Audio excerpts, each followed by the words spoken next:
sebenarnya pulih dari trauma, pulih dari luka bercerita tadi adalah dengan terhubung dengan langit kesadaran.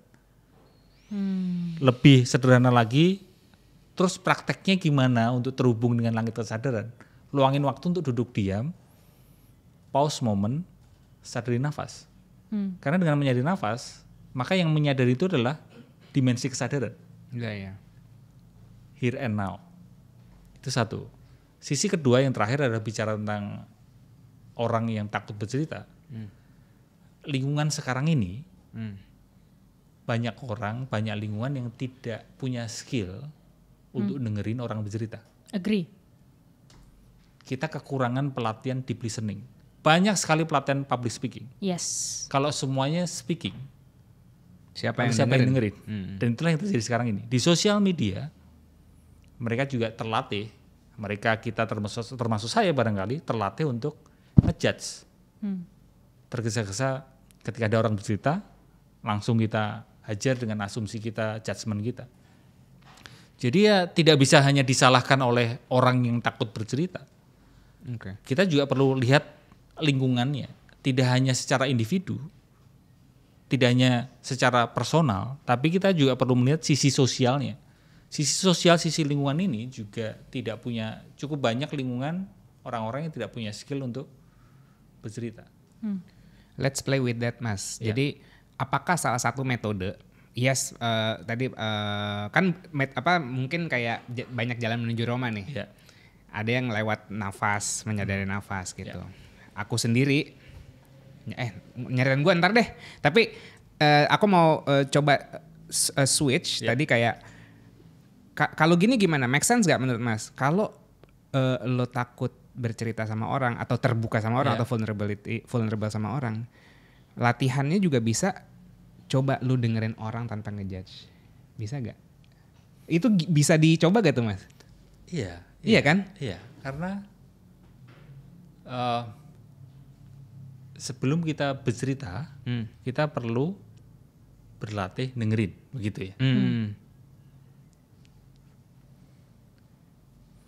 Kita bercerita, itu kan dalam rangka untuk memulihkan masalah kita, memulihkan luka kita. Kalau konteksnya trauma atau memulihkan luka kan berarti cerita ini dalam rangka kita memulihkan luka kita. Make sense. Dan kita kepingin ada yang dengerin kan. Iya. Oke, itu satu hal. Lalu yang satunya tadi kamu bilang gimana bahwa kalau dengerin, kita coba malah dengerin orang. Jadi kalau kata Uncle Airoh nih, salah satu papa online ku juga, aku fatherless ceritanya, fatherless. Jadi aku punya papa virtual tuh Uncle Airoh, tau kan? Avatar The Legend of Aang. Avatar. Nah, kadang-kadang untuk nyelesain masalah kita bisa bantu masalah orang lain. Nah, aku terinspirasi dari situ. Tapi menurut Mas make sense gak kayak gitu? Make sense. Jadi gini, ketika di sisi pertama kita bercerita itu untuk memulihkan luka, proses pemulihan luka adalah mengecilkan ego kita. Oke. Make sense. Ya. Menyurutkan atau meluruhkan condition self. Karena yang terluka itu adalah condition self. Bisa dipahami ya? Yang terluka itulah identitasnya adalah condition self. Aku terluka. Karena dulu 5 tahun yang lalu aku begini begitu. Itu yang terus kita bawa sampai sekarang kan. Itu condition self. Jadi memulihkan, ini yang sisi pertama cerita tadi. Memulihkan luka itu adalah luruhnya condition self, luruhnya ego. Lalu kenapa ini itu bisa dikaitkan dengan belajar dengerin? Karena belajar dengerin, pendengar yang baik adalah pendengar yang tiadanya aku. Yang presence. Yang presence, tidak adanya aku. Bukan aku mendengarkan, tapi hanya mendengarkan. There is no I. Hanya mendengarkan, bukan aku mendengarkan, tapi hanya mendengarkan. Iya. Sebaik-baiknya yang dengerin adalah ketiadaan aku. Ketiadaan aku yang dengerin. Itu deep listening. Jadi ketika misal ada orang yang cerita ke saya, sebisa mungkin aku dengerin aja. Tidak ada asumsiku, tidak ada penilaianku, tidak ada aku yang menyiapkan jawaban setelah dia menutup mulutnya. Nggak, hanya dengerin aja. Dan itulah memulihkan. Itu memulihkan. Makanya untuk memulihkan luka, belajar dengerin. itu ya sangat relate sekali. Yep. Karena ya aku nyari validasi sih ke dirimu Mas. Salah satu usaha aku dalam perjalanan mencari jati diri aku juga aku dengerin orang. Dulu aku bikin podcast di kosan pakai Zoom H1 tuh yang tahu kan yang kecil gitu, terus ngobrol, aku dengerin tapi itu enak gitu. Walaupun mungkin enggak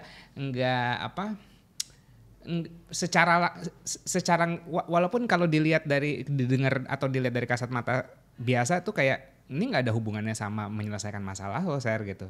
Tapi tapi dengan mendengarkan orang aja, aku juga bisa berefleksi buat diriku sendiri, ngebantu dia juga gitu. Ya, dan itu bisa dikatakan teknik konseling yang mungkin tidak banyak orang menekuni. Hanya dengerin aja ketiadaan aku gitu. Oh ini even dari para praktisinya sendiri ya. Gimana? Even oleh para praktisinya sendiri. Iya karena gini, kadang kita sebagai orang yang dengerin masalah orang, kita kepingin segera ngasih tahu, benernya gini loh, benernya gitu loh. Apalagi kalau ada orang cerita lalu dia tanya ke saya gitu, Mas Haji milih A atau milih B? Aku itu punya jalan cerita begini dan aku sekarang baru bimbang. Aku perlu milih A atau milih B? Egoku, condition self, udah jelas tahu bahwa A itu lebih baik daripada B. Oke. Namun ketika kita merujuk ke latihan deep listening ketiadaan aku tidak akan ngomong, kamu harus milih A, jangan milih B. Enggak begitu. Tapi justru aku akan tanya, kalau kamu memilih A, resikonya apa? Kalau kamu memilih B, resikonya apa? Aku menghormati, mengapresiasi kesadaran dia. Dan itu tidak mudah. Yap. Karena ketika aku terus meminta dia untuk, kamu harus A, jangan B. Itu kan jalan hidup dia ya. Akhirnya dia memilih A dan ternyata bagaimana. Kan aku ikut bertanggung jawab berarti. Iya. Sehingga aku sampai sekarang terus belajar untuk di proses ini ya, dengerin orang, masalah orang, sebisa mungkin bukan aku yang menentukan. Itulah kenapa ketika dengerin cerita dari keluarga, bisa suami istri gitu, atau orang tua, anak gitu, tidak mudah karena ada sisi bapernya kan Mas. Iya benar. Ada sisi emosional. Ada ikatan emosional, ikatan keluarganya itu kan. Iya. Selama Mas Haji cerita pun, aku mencoba mengartikulasikan apa yang terjadi di pikiranku gitu ya. So kayak pas Mas Haji ngomong tuh, aku ngerasa itu relate banget bahwa tidak semua orang memiliki kemampuan untuk mendengarkan, sehingga itu yang akhirnya mungkin melahirkan rasa-rasa orang banyak kurang tervalidasi. Karena sometimes yang based on observasiku tuh, validasi sometimes tuh nggak harus kita saying something to someone gitu. True. But sesimpel kayak, oh rasanya nggak enak ya gitu. I can hear your voice, suara lo lagi bergetar. I can see you lagi capek ya kayaknya ya ngadepin ini semua gitu. Kayak aku mencoba untuk membantu dia mengekspresikan apa yang sebenarnya dia rasakan gitu. Jadi aku pas tadi dengerin Mas itu gini kayak, lah ini mah juga gue pelajarin di coaching gitu kan. It's just a different maksudnya it's a same skill tapi skill yang dipelajarin dari mungkin metode yang berbeda. Mungkin Mas Aji dari ilmu ke awareness-an gitu kan. Kalau aku dari ke coaching gitu. Tapi makin kesini aku makin lihat bahwa namanya tuh bisa beda-beda gitu. Benar. Mau itu counseling, mau itu coaching, mau itu apa. Tapi sebenarnya skillnya basicnya sama dan tinggal kemudian bagaimana kita merespon itu yang biasanya akan membedakan gitu kan. Ini ranah counseling yang lebih membereskan masa lalu atau ini lebih ke arah coaching yang menstrategikan masa depan gitu kan. Kita mau melihat perspektif apa. True. Dan itu yang membuat aku kenapa akhirnya ngambil coaching sih honestly. Karena aku ngerasa ya Mas ya kayak bukannya mendiskreditkan masa lalu. Tapi kan kita hidup menuju masa depan ya. Dan masih banyak orang yang tapi mohon maaf jadinya terjebak dengan masa lalu. Aku tuh sampai bingung kayak kenapa ya banyak orang yang tadi luka, maksudnya lukanya masih di bawah, apa dia nggak tahu itu lukanya, dia nggak sadar itu lukanya, apa memang nggak ada orang yang membantu dia untuk menyembuhkan lukanya. Sampai kadang-kadang kalau di dalam sesi coaching, orang yang tadinya tuh mau datang untuk kayak, Kak, gue pengen tahu karir gue gimana gitu ya, udah datang tuh penuh plan and everything. Eventually dia cuma sesimpel kayak, Kak, thank you, gue udah lega gitu. Terus aku kayak, tapi menurut lo sesi ini udah meet your objective belum? Ya tidak seperti yang gue bayangkan sih, tapi still I'm happy with it gitu. Terus kayak ternyata sepowerful itu ya. Itu terjadi juga sama Mas Aji kalau yang datang ke Mas Aji? Iya, di awal dulu saya sering kaget itu ketika saya belum ngasih solusi apapun, saya hanya dengerin aja, tapi ternyata dia merasa sudah terurai masalahnya. Dan sampai sekarang saya terus yakin bahwa banyak orang ini sebenarnya hanya perlu didengerin, bukan dikasih nasihat, hanya didengerin. Karena jawabannya sudah di dalam dirinya sendiri sebenarnya. Hanya perlu didengerin. Dan kalau tadi bicara tentang metode atau teknik, saya sangat terinfluence oleh Zen counseling. Zen counseling. Kalau mungkin perlu referensi belajar tambahan. Ini genrenya nih, genrenya ya. Zen counseling. Gimana tuh Zen counseling nih? Ya itu menekankan bagaimana kita dengerin dan ketiadaan aku itu. Dan hanya kekuatannya bertanya, tapi kalau coaching kan ada strategi untuk ini ya kan, teknik-tekniknya kan. Kalau Zen counseling justru tidak ada metode. Zen counseling itu selalu sederhana, sesimpel mungkin, tidak ada teknik, tidak ada strategi, just presence, hadir. Kehadiran itulah yang menjadi kekuatan Zen counseling. Nah tapi nih aku mau ngasih perspektif ke orang nih, kayak kadang-kadang orang tuh curhat atau datang ke orang untuk terbuka, berharap jawaban, berharap advice gitu. Padahal sebenarnya jawaban yang paling cocok untuk dirinya sendiri adalah yang muncul, muncul gitu kan. Boleh gak Mas kasih paham ke mereka yang kayak masa sih kan gue datang ke lu mau dikasih tahu what to do gitu kan. Terus kenapa gue harus mutusin sendiri nih? Apalagi kalau ke profesional ya, ke coach, ke konselor atau ke psikolog, ke psikiater. Psikiater yang menggunakan talk terapi. Ya masih banyak orang awam yang beranggapan datang ke profesional itu akan dikasih jawaban, oh kamu harus gini, kamu harus gitu. Enggak, prosesnya bukan seperti itu gitu. Masih banyak yang salah pemahaman aja sih gitu. Justru proses ketika didampingi profesional itu kita diajak untuk mengenali diri kita sendiri kan gitu.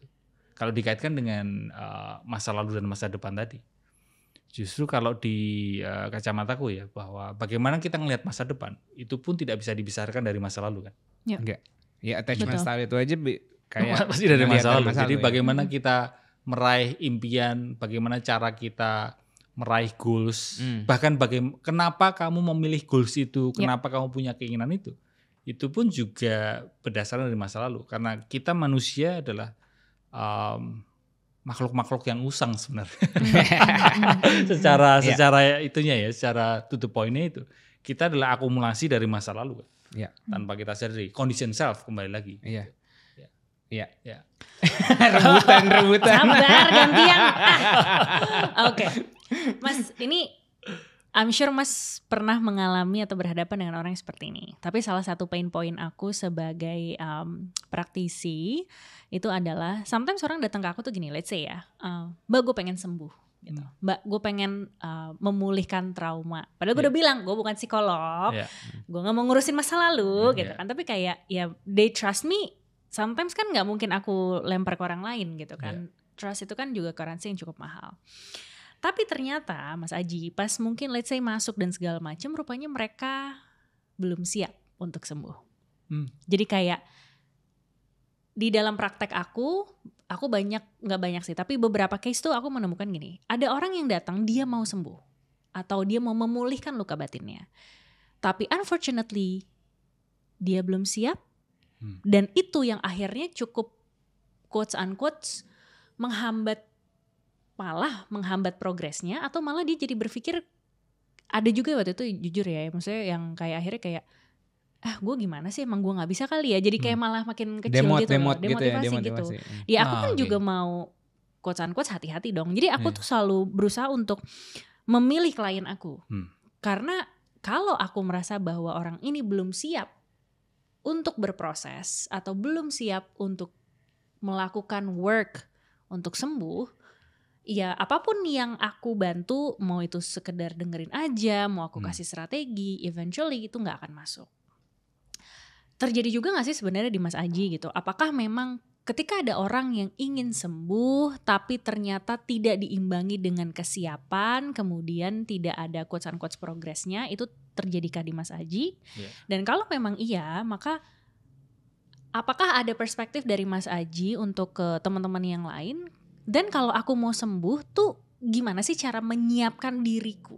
Menyiapkan diri untuk sembuh. Yes. Ini namanya curhat praktisi ya guys. Curhat praktisi. Sering terjadi. Banyak orang juga mengalami hal serupa. Karena sebatas pengalamanku, banyak orang mungkin bilang kepengin sembuh. Tapi sebenarnya hanya kepengin feeling better aja. Dua hal yang berbeda. Cuman dipuk-puk doang ya. Dua hal yang berbeda. Exactly. Healing better dan feeling better. Ya. Banyak orang hanya kepengen feeling better sebenarnya, bukan healing better. Nah, ketika itu terjadi, kembali lagi, kalau jalan yang aku tempuh, aku pilih untuk menyikapi atau untuk berkarya di dengerin cerita orang atau mungkin di konseling, aku mengapresiasi orang tersebut.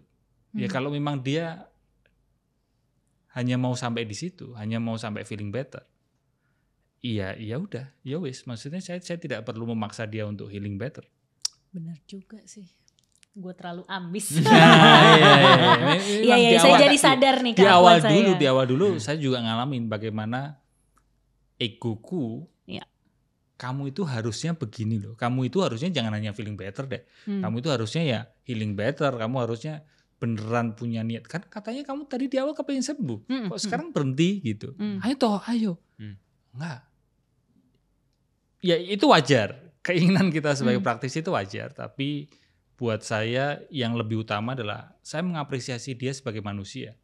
Iya, make sense. Saya mengapresiasi kesadaran dia. Ya memang baru di titik itu, di level itu, di ranah itu.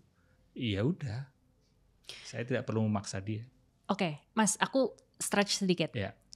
Aku juga setuju bahwa kita tidak perlu memaksa orang untuk lebih. Tapi kadang gini, ada orang yang dia tidak sadar akan potensinya. Bahwa mungkin yang saat ini dia butuhkan adalah feeling better dan dia sudah reach that dalam sesi kita. But unfortunately gitu kan, dia sebenarnya pengen something beyond that, tapi dia nggak tahu bahwa sebenarnya kayak dia tuh mampu loh ke arah sana. Gitu kan. Aku punya, sebagai orang yang semangat, aku tuh punya tendensi untuk being persuasif. Atau asertif. As if, maksudnya kayak yes, I do appreciate my clients. Really good, kamu progresnya udah sampai sini dan segala macam gitu. Kadang-kadang aku pengen ngetis juga nih Mas gitu. Pengen ngecek dia udah siap apa belum, atau dia tahu nggak sih bahwa ada opsi bahwa dia mau ke sana dan segala macam. Terus aku kayak terus and then what do you think, what's next gitu kan, what do you want after this, terus atau kayak aku bilang pernah kepikiran gak sih ngambil jalan ini gitu. Sebagai coach yang bergerak maju ke masa depan, aku kadang-kadang suka memberikan opsi atau opportunity gitu kan, untuk membuat mereka sadar aja bahwa if you see from this angle, sebenarnya gue bisa melihat ada angle ini, lo nggak ambil pun nggak apa-apa, it's okay. It's just gue pengen ngasih tahu gue punya perspektif ini, gitu kan. Tapi that's my way, terutama biasanya akan works kalau di hal yang hasilnya tuh konkret. Contohnya karir ataupun let's say berproses berjodoh gitu lah. Artinya kan ada orangnya dan lain-lain. Tapi kan kalau kita lagi ngomongin keakuan dan kesadaran, I don't know, kalau Dimas tuh approach kayak gitu tuh works gak sih? Dan ada wisdom yang bisa di-share gak sih? Kayak apakah memang dan untuk berproses kesadaran itu harus one step at a time, atau sebenarnya kayak sometimes kalau kita udah achieve some level or some checkpoints, kita bisa stretch lagi gitu ke poin-poin yang berikutnya. Menarik.